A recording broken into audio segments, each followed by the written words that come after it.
Bonjour Yves de Chalandard, bienvenue chez vous. Merci de m'accueillir chez moi, c'est fort sympathique, mais je vous souhaite surtout la bienvenue dans notre village. Alors vous êtes justement le maire de cette charmante commune de Jarniou, dans le Beaujolais, pratiquement au cœur des Pierres Dorées. Ah, certainement au cœur des Pierres Dorées, ça c'est une notion fort importante qu'il ne faut pas oublier. D'ailleurs, pour souligner cela, les deux villages qui sont mitoyens aux nôtres, Liergues et Pouilly, qui fusionnent, vont s'appeler Pierres Dorées, ou voudraient s'appeler Pierres Dorées. Donc vous voyez, on est tout à fait au cœur des Pierres Dorées, et ce qui donne cette luminosité, même aujourd'hui où nous sommes sans soleil, cette luminosité très particulière de notre commune. Puis on n'est pas très loin d'Ouin, hein, ce joli village également des Pierres Dorées. Qui est également dans les Pierres Dorées, tout à fait d'accord. Avec votre ami Antoine Dupéret. Tout à fait, qui est maintenant conseiller départemental, qui plus est.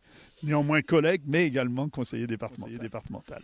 Quelques mots, Yves de Chalandard, sur votre commune, le nombre d'habitants, les particularités. Alors, c'est une commune de 644 habitants, dernier recensement, et qui est caractérisée par notamment l'architecture dont on parlait, puisque au sein de cette commune, il y a 3 bâtiments qui sont classés au titre de monuments historiques: le château, la chapelle Sainte-Catherine et le manoir de la Garde. Donc 3 secteurs qui sont protégés à ce niveau-là et qui donnent ce caractère très particulier à notre village.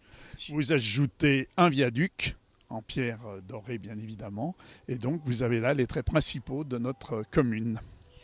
Sur l'aspect économique, l'agriculture, les vignes, peut-être un petit peu d'artisanat ou d'industrie? Alors, très peu d'artisanat d'industrie malheureusement, mais un aspect viticole qui demeure, qui s'est réduit au cours des années, et ça on peut peut-être que le déplorer.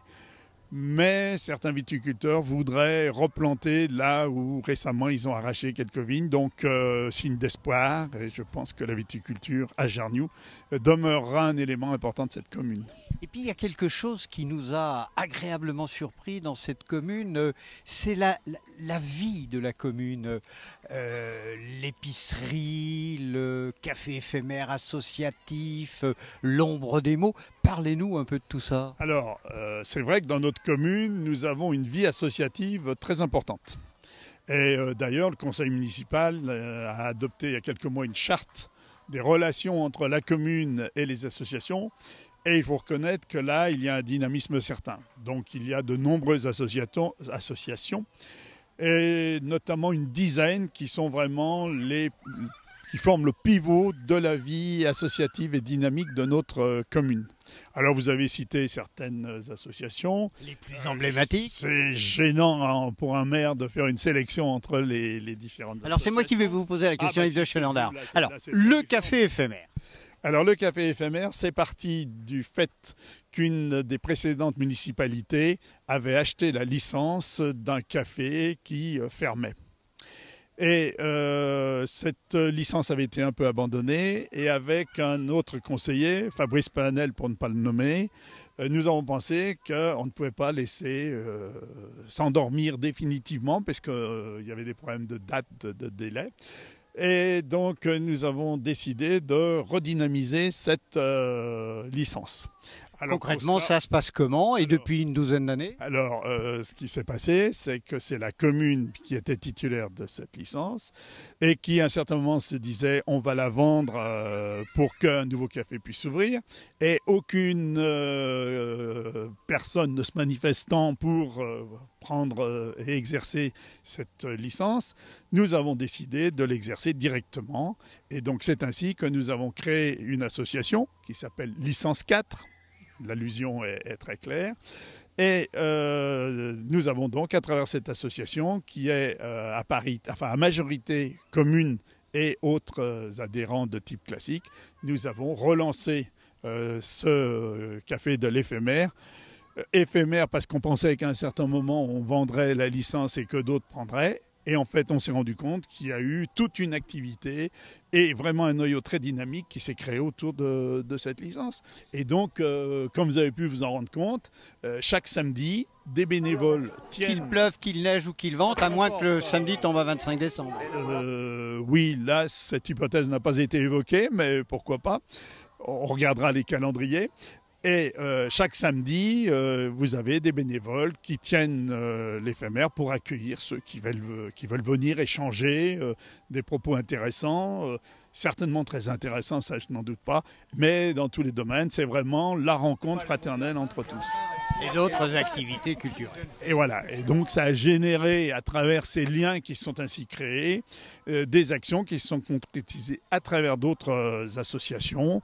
Et vous avez cité parmi elles l'Ombre des mots, qui est une association qui, comme son nom l'indique, mots s'écrivant M-O-T-S, qui a cherché et qui, tous les 2 ans maintenant, organise un week-end où il y a de très nombreux échanges autour des mots, des livres et tout ce qui a trait aux mots et à la parole. Qui a eu lieu ou qui aura lieu en 2016? Alors, qui a eu lieu en 2015 et la prochaine, c'est en 2017, ça sera en septembre 2017. Mais la présidente de l'association étant ici présente, elle pourra vous donner plus de précisions là-dessus. Je ne veux pas déflorer tout le sujet tout seul. Et puis, parlons enfin, puisqu'on était présent aujourd'hui, de cette épicerie. Alors ça, c'est nouveau.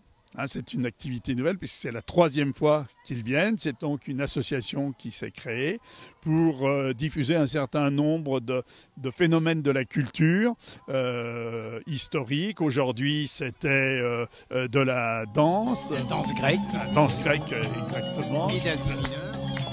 Je vois que vous avez parfaitement bien suivi. Je vous ai surtout vu, Yves de Chalandard, vous exercer au 1, 2, 1, 2, 1, 2, 3. Ça, c'est nouveau, mais vous voyez, un maire doit pouvoir savoir s'adapter comme ça à un certain nombre de situations. Et donc, ça apporte comme ça un esprit un petit peu différent, sachant qu'on ne sait jamais à l'avance quel spectacle ils vont nous donner, nous produire, sans que nous avons une part de surprise chaque fois. Alors ça se passe tous les 15 jours, le samedi également? Oui, pour le moment. Donc c'est en train de se caler, parce que c'est vraiment très récent.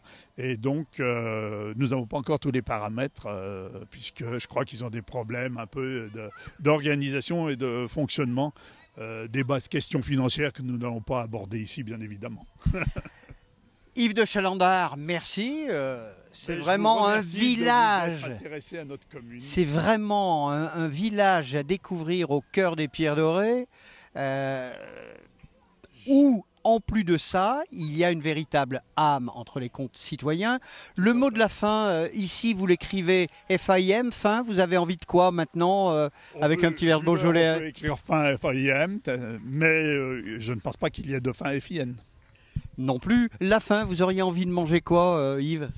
Une spécialité du Beaujolais, bien évidemment. Une petite andouillette, ça va sans doute. Un saucisson au gène? Ou un saucisson au gène. C'est pas tout à fait la saison. Il faudra que vous reveniez en novembre et à ce moment-là, nous pourrons partager le saucisson au gène. Merci, mais nous ne sommes pas encore partis. Non, vous voyez qu'ici... J'anticipe, et donc je vois plus loin. On doit savoir se projeter quand on est maire. Donc revenez en novembre. Vous voyez qu'ici, à Jarniou, avec quelques petits nuages, la convivialité est de mise. Et puis surtout, nous le répétons, il y a une véritable vie sociétale. Tout à fait. Ça, je crois que c'est une des caractéristiques de cette commune. Je vous remercie de vous être intéressé à Jarniou. Merci.